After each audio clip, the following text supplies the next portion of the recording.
Well, maybe it will be helpful to begin with a little bit of historical background. So historically, the idea of rights and the possibility of rights, of human rights, but also of rights of citizens, have been tied to the rise of nation states.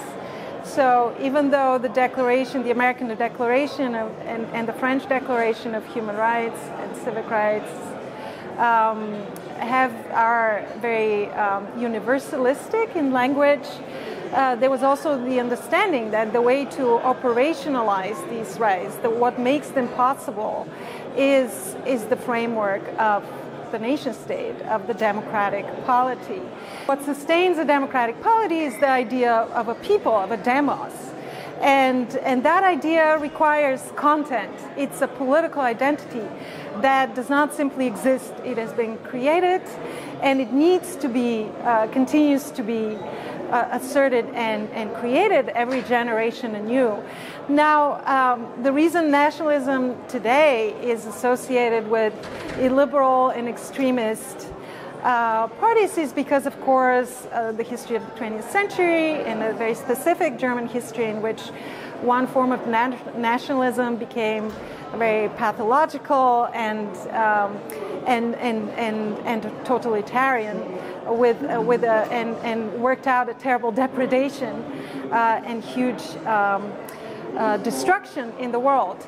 But that doesn't mean that the idea of national identity needs to go there, right? A pathology is not necessarily the same as the thing.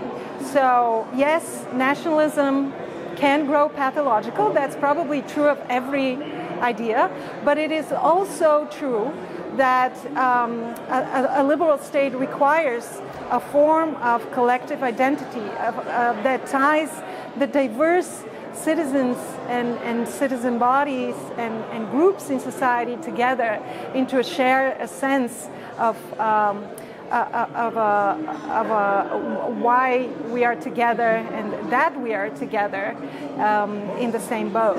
And this one could call that nationalism. Maybe if I can add one more sentence, in the literature has been a way of distinguishing between patriotism good, nationalism bad.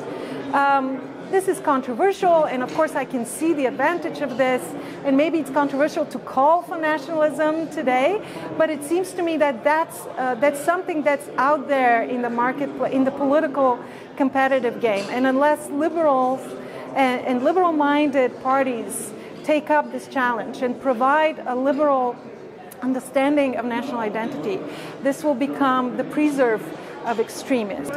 One more sentence about, okay, what does it mean concretely? How does a liberal nationalism look like? One thing to notice is that national identity need not be based on ethnicity. Ethnicity is a very easy way of going for it, and maybe historically it's been where people went to, but it totally is not the only way to go for. A nation is much larger than the ethnos, just as it is larger than any local identity or local patriotism. It transcends that. It transcends into the realm of ideas.